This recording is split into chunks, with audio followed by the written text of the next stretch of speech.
Welcome back to our sixth episode of At the Table with Tom Pod, formerly Off the Table Talk. I'm your host, Tom Podgorski, and I'll be guiding you through each episode where we will be focusing on three main areas: human interest stories, which will include interviews with people about their life journeys, life lessons 101, and lastly, current issues in America.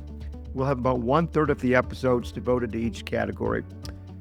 In case you're wondering, my graduate degree is in economics. I've done research studying crime, community development, sociology, human skill development, and government.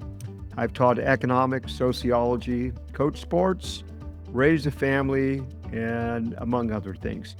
I also sit on 3 nonprofit boards, one related to public education, one is a life-only animal shelter, and the other is a community settlement type organization. So just a little bit about me so you know who you're listening to.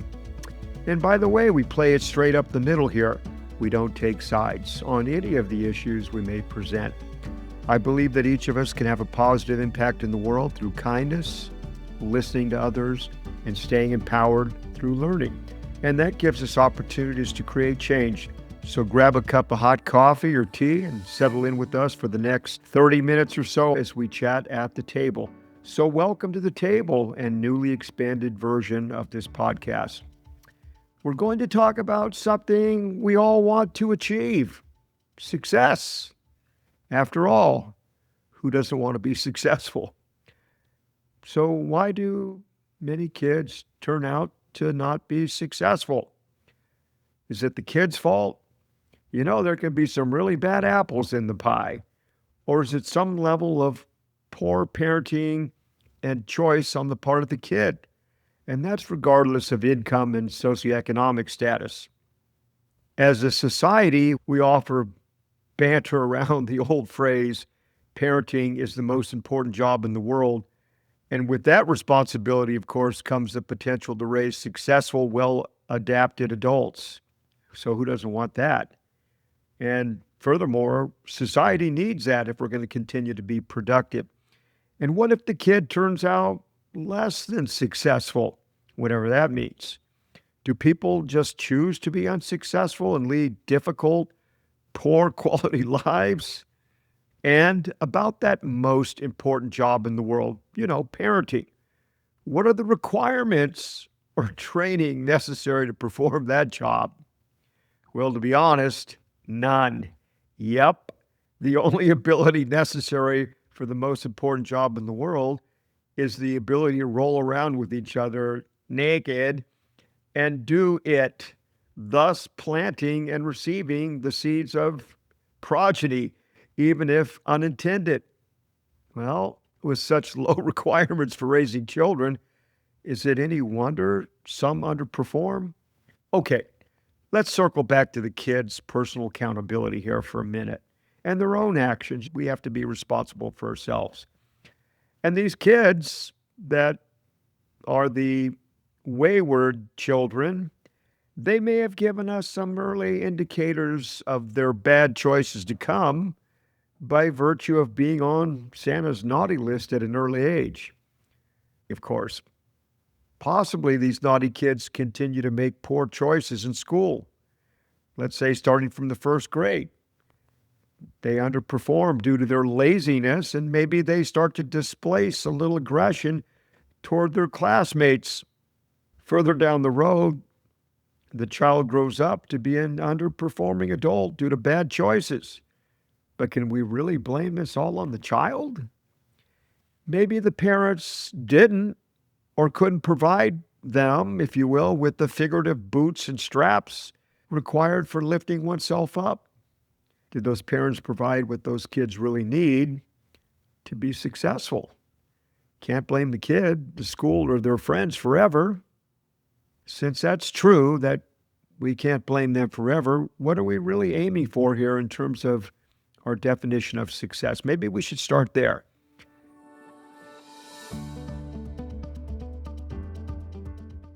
Is it some checklist of accomplishments and achievements posted somewhere on the internet that we can monitor our progress with and check things off? And so as we talk about that, we want to figure out what that really implies for most Americans in terms of being successful. And if we were to survey people across America, what would they say about people's ability to be successful? Everybody's got the same chance, right? So let's dive into what this notion is all about and what it might look like for individuals. Some survey data here for you from 3 different groups: the Brookings Institute, Gallup Poll, and Pew Research.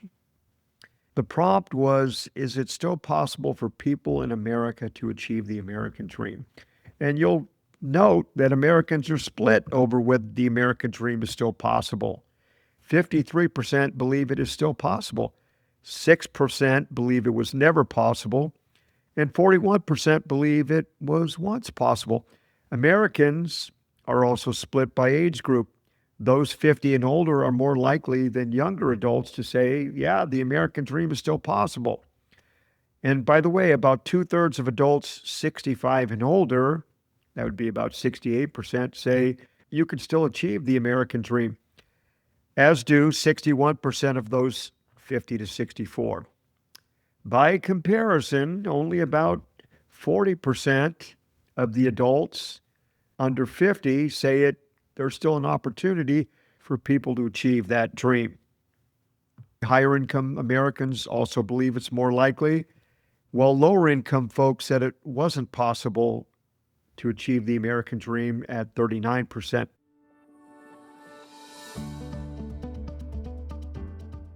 So what is the true measure of success then? What are some of the benchmarks we should all be striving for?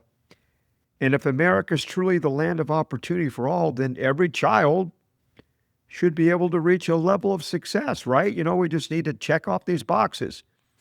And if a child is not able to reach a level of success as measured by these standards in this matrix, what happened? Circling back to whose fault it is now. The kid's fault, the parents' fault. It's got to be somebody's fault, right? What are some of the accomplishments indicative of a successful life? Just generating a list here that most would say if you checked off a lot of these boxes, you probably were successful. And is it doing well in school? Getting accepted into college? Earning a certain level of money? What about securing a career that you're both passionate about and brings you meaning and purpose and pays a decent salary on top of that? Maybe the definition of success includes finding a soulmate and getting married. And then after that, of course, having children and staying married. Finding purpose and fulfillment in that career. Having a great circle of friends where you can share the most important parts of your lives and your kids can grow up together and have BFFs and your parents are their parents' BFFs. What about being involved in your community? It's not enough to be successful in those other areas.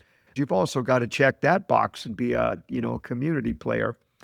And you have to have children that repeat your success as part of success. Buying your first house by the age of 30, in the best neighborhood you can afford by the age of 45, sending your kids to the best schools, getting promoted to leadership or management at your job. And your kids need to go to college and they need to be successful as well.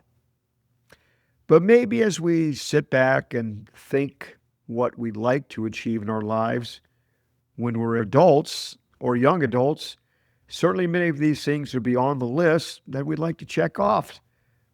So these are actual achievements, but that's different than the qualities necessary to achieve those things, i.e. to achieve success. So let me repeat that. It's one thing to check those boxes off. Those are destinations in your future, if you will. It's another thing to possess the qualities to get there or achieve success. So what qualities do people that are successful have in common? Well, it turns out they do have some things in common, according to research. They have clear goals and a vision.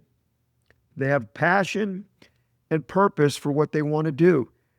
Okay, now you talk to the average high school student about their goals and their vision and their passion and their purpose, And I'm going to tell you, you're going to get a lot of eyes rolling. There's going to be a lot of confusion there because they're trying to figure it out. And that's part of the process. Some of us want to impose our time template on them, meaning they've got to check boxes off by a certain period of time, like benchmarks. Second, people that are successful clearly work hard, they put in the effort, and they're dedicated and they have consistency. Also, they have resilience and a growth mindset. These next couple are critical. They bounce back from setbacks and they have grit, they adapt, and they view failures as learning opportunities rather than insurmountable roadblocks. Reading some stuff on some great business leaders of the last 30 years, and that's one of the qualities that many of them cite, having that determination to grow through setbacks and apparent failures and having the ability to learn from them. They have a good attitude and mindset. They're optimistic and they take calculated risks. They're self-aware. They learn. They're adaptable. Here's another big one. They build relationships and they seek support at work, in their personal lives, and they have mentors at work and even at home in their private lives that can give them advice and guidance, people they can go to and trust for assistance.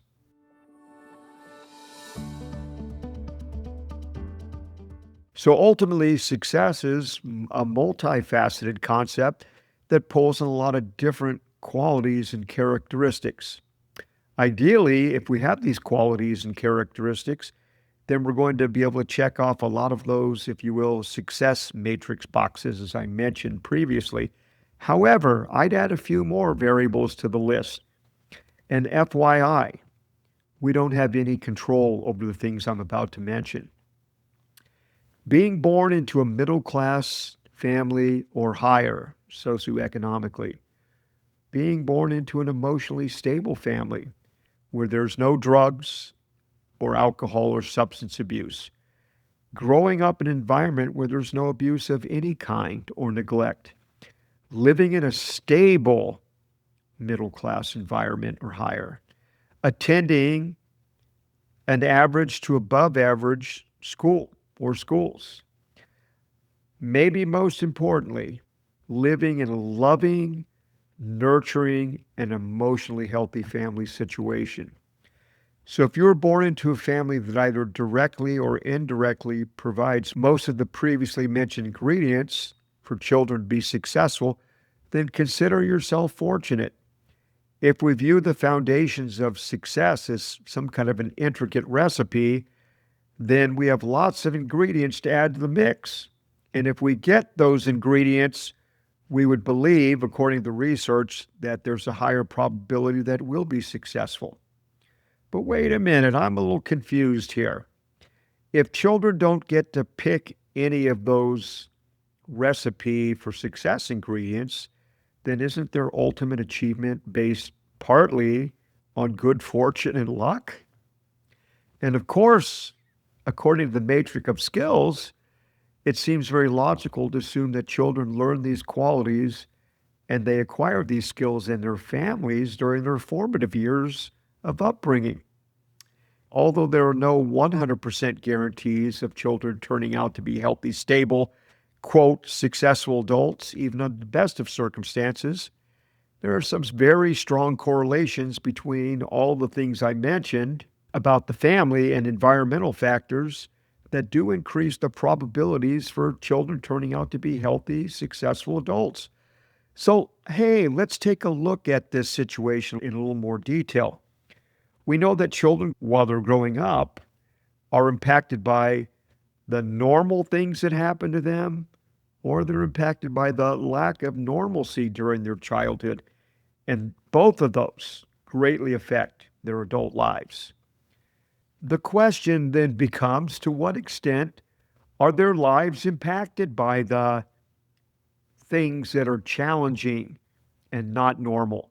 Okay, now, if we're going to be fair, if you're saying that children that have all those positive qualities have a higher probability of being successful, then aren't we also at least begging the question? And that would be, if they lack many of those things, are the probabilities of being successful lower? And we also know that some people are born or endowed with measurable abilities that provide them with an absolute advantage in life, to their credit or not credit, just simple variation within the population set. So in other words, you've got the folks that are born into families that provide a lot of love, nurturing, and many of the other things we mentioned. You've got the kids that aren't born into those situations. But then on top of that, you've got the people that are born with some absolute gifts, athletically, intellectually, socially, artistically, that gives them a leg up.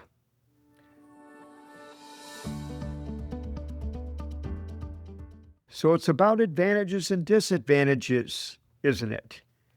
And it's not fair or unfair, it's just what happens. But we also know that people are born with more obstacles or disadvantages, and we would be remiss if we didn't include a discussion on the apparent advantages that some are born with or into. And that brings up another question. What's our societal responsibility for mitigating against the disadvantages children are born into, including how such disadvantages impacts their life trajectories? Remember, children didn't choose their families. What exactly are we looking at here? Well, good question. According to some well-established research, a high percentage of people in America, that would be the working age adults, have experienced a lot of trauma in their lives. More than just one traumatizing event, in fact. And according to the research, we call this trauma adverse childhood experiences, or ACE scores. So the more adverse childhood experiences you have, here's a score you don't want to be high, would be your ACE scores. So in other words, if your parents got divorced, that's a traumatizing event. That would be 1. If there was a death of a significant other, that would be another point. So you get the idea, 1 point for each adverse childhood experience. And according to statistical analysis, approximately 20% of the adult working population has 3 or more traumatizing childhood experiences. So that's like 42 million plus people in America. That implies, of course, that, hey, folks, there's a lot of trauma potentially out there impacting the lives of working adults.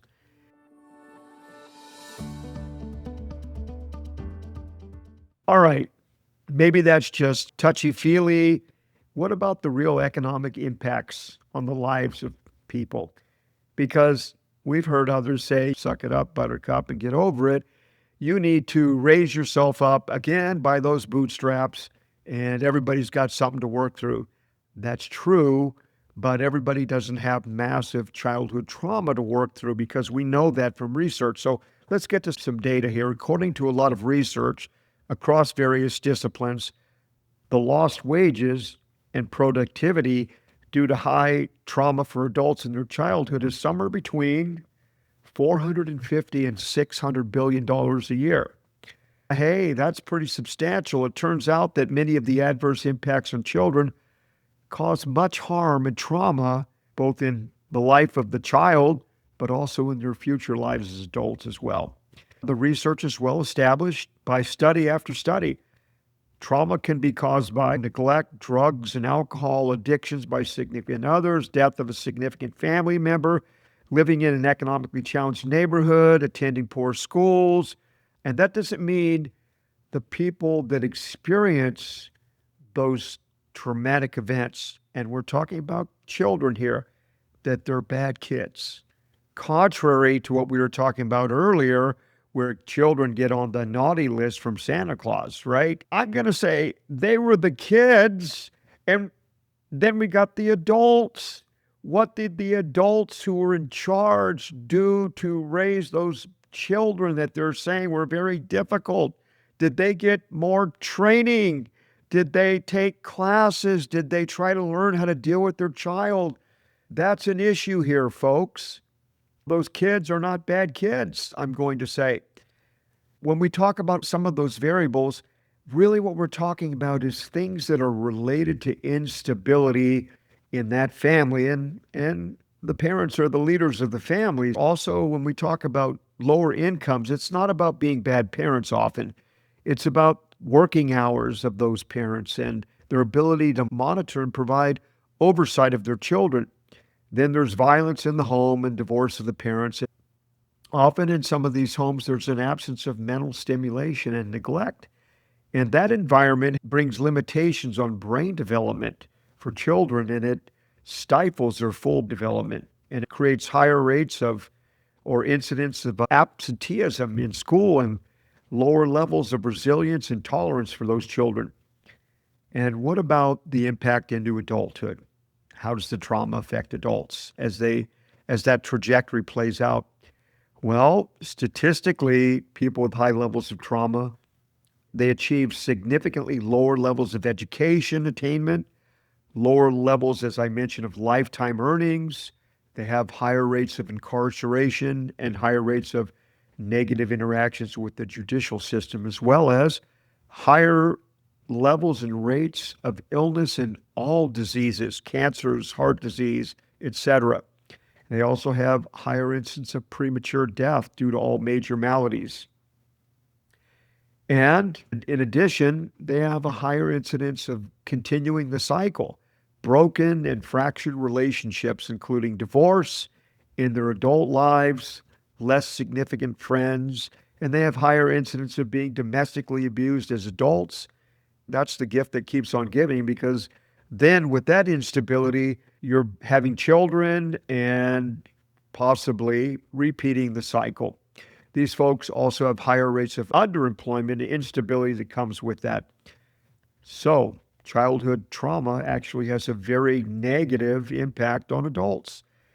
And this research was actually started some years ago by both a famous economist, who I'll speak of in just a minute, and 2 or 3 Kaiser Permanente doctors. They did some research, very thorough study of approximately 20,000 Kaiser patients. And one of the things they discovered was there was a very high correlation between childhood trauma, the adverse childhood experiences, and all the negative outcomes I've been mentioning here. And ultimately, that trauma from childhood had a lasting and negative impact on these people's lives.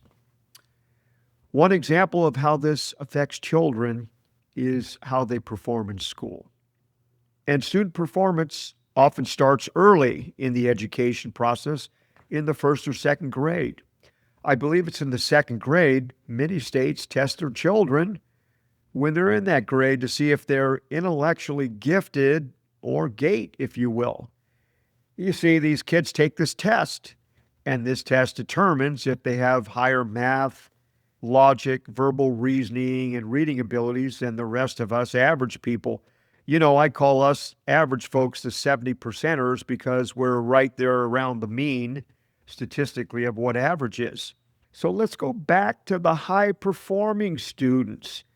Did they study more than the rest of us in the second grade? Were they more focused and disciplined? And are the rest of us, the 70%ers, the average folks, are we less determined, less motivated than the high performers? I'd like to say that no one studies for these tests in the second grade.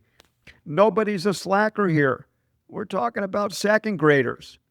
Everybody's doing their best, but some kids just perform a lot better. And those that did well, did they just get a good roll of the genetic dice? Or they were born into a good family, like I mentioned? A stable, loving, nurturing environment? And so it's important that we consider the advantages that a good roll of the dice gives folks, like testing well in the second grade. So I would call these folks very fortunate, the ones that have these high skill levels.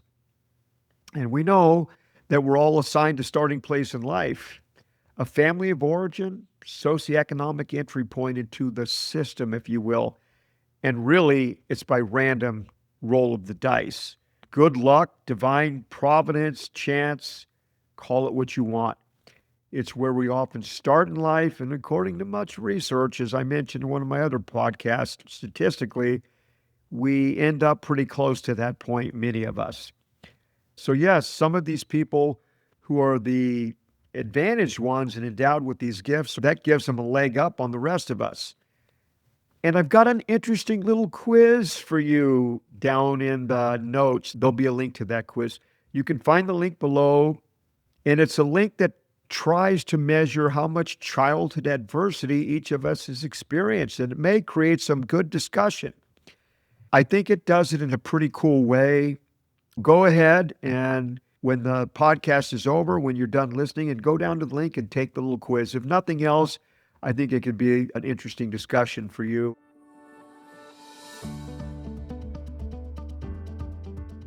So what about the 70%ers, the average folks? Yeah, we're average statistically. We put a lot of hard work in to achieve our goals, but those that are given the special advantages that I mentioned, inherited good, loving, healthy families, intelligence, you get it. With the same level of work, they're probably going to have a smoother path to success. And it's not anybody's fault. It's the way the cookie crumbles. So for many reasons, like I said, that gives them a leg up. And the rest of us just have to work a little harder. And here's where I want to dial this down, especially the 20% of the adult working population trying to overcome their childhood trauma. Think about it this way. Some of those folks, by the way, come from high socioeconomic status, and so they suffer as well. And that might be the reason that it accounts for that seemingly gifted or advantaged individual who in life, according to the matrix that somebody developed, they underperform. Childhood trauma can affect the advantaged and the disadvantaged. So as we consider the reasons why people are successful, I think we should also consider the reasons why they're not. And we always talk about that person born with the silver spoon in their mouth. You know, they wasted their life, they squandered it. But here's the reality of the situation. We don't know what they experienced in childhood and growing up. We don't know what kind of trauma they incurred and how that trauma has impacted not just their childhood, but their socio-emotional health into adulthood as well. So maybe we shouldn't be so judgmental, because aren't we all really trying to achieve the American dream? I used to ask my students that took my economics class after a couple weeks in class with me. We'd naturally get to this point. I'd ask them as a kind of a thought question, how many of you want to be successful in life? With no other prompt or data behind the question. Of course, to the person over 30-something years teaching economics, everybody raises their hand. Okay? So then I asked the reverse question. Is there anybody in here that wants to be unsuccessful? Of course, by default, nobody ever raised their hand, not even as a joke. Then the last question. If that's true, then why are so many people unsuccessful? Now that created some conversations. But maybe what we're saying here is some people have to jump over more hurdles, or it's more difficult to jump over the hurdles that they've got because they're higher. But we know it's not anybody's fault that some get to fly over the hurdles and some don't. But what if we could take some action to correct or mitigate against the impact of all forms of adverse childhood trauma? Think about it for a minute. Children don't ask to be traumatized, and yet by everything we've discussed, we know that such trauma does impact them. And why wouldn't we, given the staggering cost to society for lost income and taxes and productivity and higher incarceration rates and the medical costs and all the other negative outcomes that people experience, why wouldn't we do something to fix this? So let's be perfectly clear. The research on the impact of childhood trauma is significant over the life cycle. It's stable and substantiated across the fields of medicine, mental health, economics, sociology, education, and psychology, to name some. And it's longitudinal over long periods of time.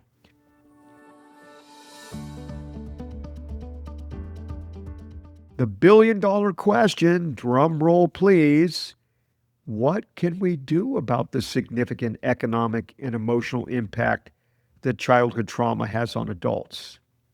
The impact that it has not only on their lives, but on their relationships and their children and then their children. It turns out there's a lot we can do. I mentioned that study from Kaiser Permanente being indicative of the negative impacts. I'd like to mention now a gentleman by the name of James Heckman. He's Dr. or Professor Heckman. He won the Nobel Prize in economics for this work over the last 35 or 40 years. And his research is really clear. It's absolutely focused in on the idea that there is something we can do to reduce childhood trauma and the disadvantages by focusing on improving children's soft skills and social-emotional skills. Now, you would think if we're talking about an economist here, he would be talking strictly about intelligence and things like that. But we know that you can be the most intelligent person in the world, the most athletically gifted person in the world. But if you don't have these soft skills, these social-emotional skills, then you're not going to probably achieve as much as you could have. So what does James Heckman say? He says these are the very skills that determine much of our success. And there's something that we can do to mitigate against this. And what he would say is that we need to focus on early childhood interventions. And one of the places that we have a perfect opportunity to do this is in the school system. We get these kids when they're young. We can identify them when they're below level in whatever area it is, or they have some behavioral issues, and we can begin to address those issues with early childhood interventions, but not just with the child, but also with the parents. Now, you might think this is touchy-feely, but according to James Heckman, it's not. These are the very things that we need to do to improve the lives of these children and their parents, and that's going to help them learn many of those qualities necessary for success. So what we're really talking about is providing a nurturing and loving, fair environment for people to gain confidence and gain those skills of grit, self-determination, and relational skills to become successful. And when James Heckman does his research, he discovered there was, on average, a 13% return on investment for early childhood interventions for soft skill development and social-emotional development. Now, if somebody told me I could get a 13% return on my investment, I'd take that any day of the week. And what he says is if we invest in that high-quality early childhood intervention stuff, we can deliver that 13% return. Those investments keep giving and keep building as children progress through school. So we know there's a great economic gain from making these types of investments in our children. We call that human capital investment because it's going to improve these children, improve their lives, improve their productivity, and that's going to improve America's ability to compete in the world markets. We encourage you to leave your comments below in the comments section. And don't forget to take the Childhood Challenges quiz down below. I'd like to leave you with my usual parting words. I want to encourage you to be the positive light for someone else's day with an encouraging word, an appropriate hug, or a cup of coffee. Remember, the splash created by one stone eventually touches all shores as it ripples outward. Be that person that creates the impact in the water of the lives of others, whether it's at home, work, the gym, or whatever circles you find yourself in. We appreciate you listening. We'll see you next time, and take care of yourself. Goodbye.